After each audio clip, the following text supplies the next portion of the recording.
निवडणूक झाली आणि नोटा हा उमेदवार म्हणून ग्राह्य धरता येणार नाही, हा मतदारांवर अन्याय आहे. निवडणूक आयोगाला स्पष्ट दिसत आहे की बिनविरोध ही सरळ मार्गाने झालेली नाही. बिनविरोध निवडणुका ही धमकी, दहशत, पैशाचा वापर आणि यंत्रणांचा गैरवापर ह्याच्यामुळे झालेली आहे. मला आश्चर्य वाटते की निवडणूक आयोगानं विधानसभा अध्यक्षांनाही क्लीन चिट दिली. निवडणूक आयोगानं महापालिकेने ज्याच्यावर ठपका ठेवला होता त्या निवडणूक अधिकाऱ्यालाही क्लीन चिट दिली. गुलाबाची गोष्ट करतो आहे. त्या ठिकाणी पैसे घेऊन ज्यांना टोकन दिलं त्यांना अर्ज भरू दिले नाहीत. मग आपचे उमेदवार आहेत, जनता दलाचे उमेदवार असतील आणि मुख्य म्हणजे शिवसेना आणि महाराष्ट्र नवनिर्माण सेनेचे उमेदवार बबन महाडिक हे रांगेत उभे आहेत आणि त्यांना विधानसभा अध्यक्षांच्या दहशतीमुळे त्यांचा उमेदवारी अर्ज दाखल करून घेतला नाही. निवडणूक आयोगाच्या डोळ्याच्या खाचा झाल्या आहेत का? काय त्यांना डोळे नसून गारगोट्या आहेत त्यांच्या डोळ्यामध्ये? हां, काय गोट्या आहेत नुसत्या? हे जर त्यांना दिसत नसेल ही स्थिती महाराष्ट्रातली, तर निवडणूक आयोग म्हणजे सत्ताधाऱ्यांचा एजंट म्हणून काम करतो आहे. 70 ठिकाणी बिनविरोध महाराष्ट्रात होतात या निवडणूक आयोगाच्या काळात. यापूर्वी 1, 2, 3, 5 किती झाले आम्हाला दाखवा ना. या महाराष्ट्रात मोठे मोठे नेते होऊन गेले. महापालिका क्षेत्रात असतील, विधानसभा क्षेत्रात असतील, मोठे मोठे सामाजिक कार्यकर्ते त्यांनी प्रचंड सामाजिक कार्य केलेलं आहे बरं का.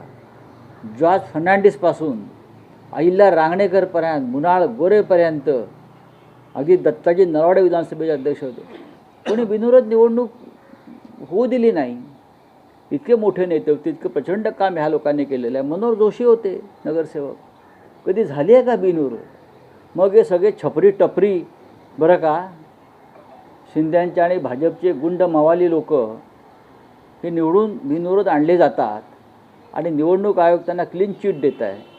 निवडणूक आयोगाचा क्लीन चिटचा कारखाना हा देशासाठी, राज्यासाठी धोकादायक आहे. निकालाला 10 दिवस बाकी आहेत. अजूनही महापौर पदाच्या आरक्षणाची सोडत जाहीर झाली नाहीये.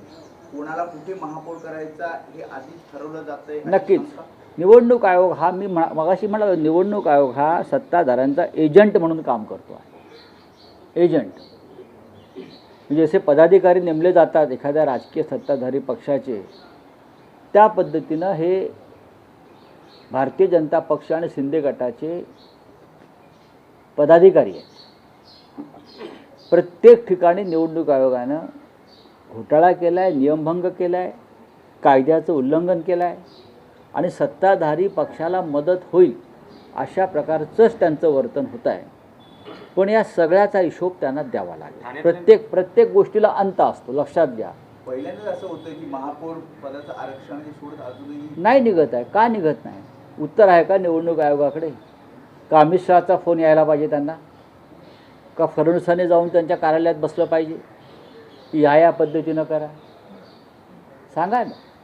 निवडणूक आयोग काय ताटाखालचा मांजर आहे यांच्या? बोला. ठाण्यातल्या निवडणूक प्रकरणात देखील आता निवडणूक आयोगाने केवळ आव्हान मागितलेलं आहे. निवडणूक आयोग हा एजंट आहे म्हटल्यावरती सत्ताधाऱ्यांचा, तो अशाच अहवालाच्याच गोष्टी करणार ना, ठोस कारवाई करणारच नाही. निवडणूक आयोग बरखास्त केला पाहिजे आणि निवडणुका घेणं बंद केलं पाहिजे यापुढे. जोपर्यंत केंद्रामध्ये मोदी शहा आणि महाराष्ट्रामध्ये फडणवीस शिंदे सत्तेवर आहेत तोपर्यंत निवडणूक आयोगाला टाळं लावलं पाहिजे पूर्णपणे आणि निवडणुका घेणं बंद केलं पाहिजे. सुरतमधल्या एका मेळाव्यात केंद्रीय मंत्री सी आर पाटील म्हणतात की शिवाजी महाराज हे पाटीदार समाज आहे. हो, हे पाटीदार म्हणजे हा महाराष्ट्राचा फार मोठा अपमान आहे मराठी समाजाचा. छत्रपती शिवाजी महाराज हे महाराष्ट्राचं, मराठी माणसाचं आणि हिंदवी स्वराज्याचं एक दैवत आहे. जसे अनेक युगपुरुष भारतीय जनता पक्षानं पळवायचा प्रयत्न केला, मग नेताजी सुभाषचंद्र बोस, सरदार पटेल, रवींद्रनाथ टागोर बरं का, हे पळवायचा प्रयत्न केला पण उपयोग झाला नाही. शेवटी आता ते छत्रपती शिवाजी महाराजांना पळवायचा प्रयत्न करतात गुजरातला. पण या छत्रपती शिवाजी महाराजांनी तुमची सुरत लुटली होती आणि पळापळ करून सोडली होती, दाणादाण करून सोडली होती, विसरू नका. माझ्या भारतीय जनता पक्षाच्या नेत्यांना एक आव्हान आहे बरं का, तुम्ही शिवाजी महाराजांना जात लावू नका. ते विश्वपुरुष होते. आधी अरबी समुद्रातलं शिवस्मारक पूर्ण करा आणि मग शिवाजी महाराजांची जात काढा. हां, पाटीदार होते, अमुक होते, तमुक होते, हा विषय आता काढण्याचा प्रश्न काय आहे? महाराष्ट्राला आणि मराठी माणसाला डिवचण्याचा हा प्रकार आहे. आम्ही तुमचं सगळ्यात मोठं दैवतसुद्धा कारखाने पळवले, जमिनी पळवल्या, शिवसेना पळवली, राष्ट्रवादी काँग्रेस पळवली. हां, अधूनमधून बाळासाहेब ठाकरेंसंदर्भात त्यांना प्रेमाचा उमाळा येतच असतो. उद्या बाळासाहेब ठाकरे पळवतील, एक पुतळा उभारतील तिकडे हा देऊन गुलाब्याचा. आता छत्रपती शिवाजी महाराज पळवायला लागले. हे निर्लज्ज लोक आहेत. हां, शिवाजी महाराज पळवत आहेत तुम्ही, महाराष्ट्रात आराध्य दैवत आमचं. तुमच्याकडे काय दैवत नाहीत का? सगळे राक्षस आहेत का गुजरातमध्ये? बकासूर, अजित पवारांच्या भाषेत. तुमच्या गुजरातमध्ये कोणी महान नेते जन्मालाच आले नाही आहेत का? म्हणून तुम्हाला आमची दैवतं पळवण्याचं बकासुरी आनंद घ्यायचा आहे. राऊत साहेब, आज बहुचर्चित ठाकरे बंधूंची संयुक्त मुलाखत चित्रित होते. होय, तुमचे टोकदार प्रश्न, मार्मिक प्रश्न तयार आहेत का? आणि काय सांगाल की तुम्हाला काय अपेक्षित आहे या मुलाखतीतून? आज प्रथमच माननीय उद्धव ठाकरे आणि माननीय राज ठाकरे यांची एक संयुक्त मुलाखत होते. संयुक्त सभेआधी संयुक्त मुलाखत होते, लक्षात घ्या. आणि त्या दृष्टीनं जिथे ही मुलाखत घेतली जाणार आहे ग्रँड हयात हॉटेलमध्ये, तिथे आता या क्षणी सेट उभारण्याचं काम सुरू आहे. संपेल आता, फार भव्य सेट आहे. त्याचे तुम्हाला वाटल्यास फोटो पाठवतो, मी देतो. ती तयारी सुरू आहे. दोन नेते एकत्र येत आहेत, दोन भाऊसुद्धा एकत्र येत आहेत. आणि त्यांना आम्ही असं ठरवलं आहे की मुंबई आणि महाराष्ट्राच्या विकासासंदर्भातच त्यांच्याशी चर्चा करावी. बाकी राजकारणाचे प्रश्न विचारायला भरपूर वेळ आहे नंतर. पण मुंबईसह महाराष्ट्रातल्या लोकांना काय हवं आहे आणि तुम्ही काय देणार आहात, आपण काय देणार आहात, या संदर्भात सकारात्मक आणि विधायक चर्चा या मुलाखतीतून यावी अशी माझी आणि माझ्याबरोबर जे मुलाखत घेणार आहेत महेश मांजरेकर त्यांची भूमिका आहे. महेश मांजरेकर हे जरी फार मोठे कलाकार, निर्माते, दिग्दर्शक असले तरी ते आज एक मुंबईकर म्हणून मुलाखतीला बसणार आहे. एक मुंबईकर म्हणून. आणि मुंबईकरांच्या ज्या अपेक्षा आहेत त्याविषयी ते दोन्ही नेत्यांना प्रश्न विचारतील. ही मुलाखत नक्कीच जास्तीत जास्त लोकांपर्यंत पोहोचेल याची मला खात्री आहे. राऊत साहेब, सभा दोघांच्या होत नाहीत, त्यामुळे काही लोकांच्या मनामध्ये संभ्रम निर्माण होतो की काय वातावरण निर्मिती होत. सभा कशा करता व्हायला राज पाहिजे? ठाकरे पण काल बाहेर पडणार होते, सभा घेणार होते, अशी चर्चा सुरू होती. नाही नाही, एक लक्षात घ्या, कोण काय बाहेर चर्चा करते ना त्याच्यावर प्रश्न घेऊ नका. सभा कधी घ्यायचा याचं गणित आणि याची मांडणी आम्ही केलेली आहे. 9 तारखेला ही पहिली सभा नाशिकला होते. त्यानंतर माननीय उद्धवसाहेब संभाजीनगरला जातात. आम्हाला माहिती आहे सभा कधी घ्यायच्या आणि कशा प्रकारे घ्यायच्या. मुंबईमध्ये मैदान अडवून ठेवलेलं आहे, तो वाद सुरू आहे.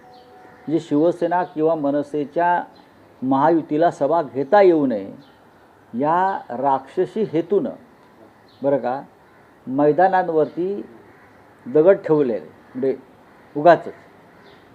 तर त्याच्यावरती आता आमची चर्चा सरकारशी सुरू आहे. आहे थोडंसं प्रचारामध्ये मनसे थोडंसं बॅकफुटवर आहे. काही महत्त्वाचे नेते दिसत आहेत प्रचारात. नाही, स्थानिक लेवलला कार्यकर्त्यांचं मनोमिलन शिवसेनेबरोबर जे झालं आहे त्यातून सर्वत्र आम्ही एकत्र काम करतो आहोत.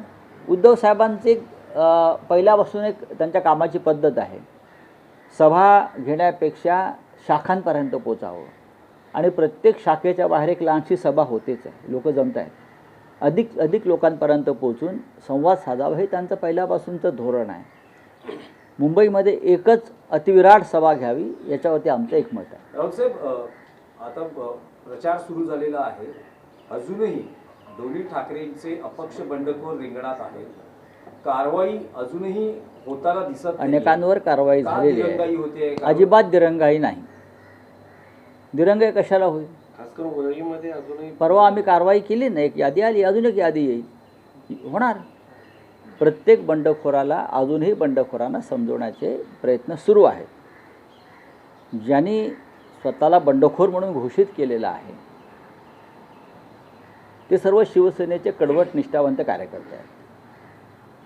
त्यांच्या डोक्यातला थोडासा कचरा निघून गेला, राग निघून गेला की ते हळूहळू मागे घेतील अशी आम्हाला खात्री आहे. राऊत साहेब, तुम्ही म्हणता की ठाकरे बंधूंच्या युतीमुळे कार्यकर्त्यांमध्येही खाली मनोमिलन झालं आहे, पण तुम्ही म्हणाल हा तुमच्या पक्षाचा विषय नाही, पण मनसेत त्याचे पडसाद उमटू लागलेले आहेत. त्यांचे एक माजी नगरसेवक संतोष धुरी हे काल भाजपत मुख्यमंत्र्यांना भेटले आणि त्यांचा आज भाजप प्रवेश होतो आहे. मनसे अंतर्गत नाराजी आहे या सगळ्या हे युती सगळ्यात आणि एकूण सत्ता. हे सगळ्यात पक्षात झालेलं आहे. काय फक्त महाराष्ट्र नवनिर्माण सेनेत झालं आहे का? तर नाही. तुम्ही निष्ठावंत वगैरे कालपर्यंत मिरवत होतात, पण तुम्हाला उमेदवारी मिळाली नाही म्हणून तुम्ही पक्षांतर करतायत. आणि पक्षांतर कुठे करताय? की जे मुंबई आणि महाराष्ट्राचे शत्रू आहेत, दुश्मन आहेत असं घोषित केलं आहे मराठी जनतेने. तुम्ही त्या मोगलांच्या तंबूत जात आहात. तुम्ही औरंगजेबाच्या तंबूत जाता. औरंगजेब त्यांचाच आहे, कारण गुजरातला जन्माला आला आहे तो.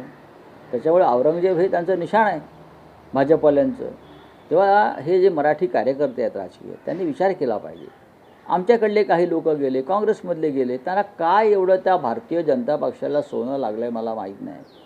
किती जणांना पैसे देणार ते आहे? भ्रष्टाचाराचा पैसा तुमच्यापर्यंत पोचेल, पण तुमच्या पुढल्या पिढ्या त्याच्यामुळे सुखी होणार नाहीत, लक्षात घ्या. जर महाराष्ट्र सुखी राहिला तर तुमच्या पुढल्या पिढ्या सुखी राहतील.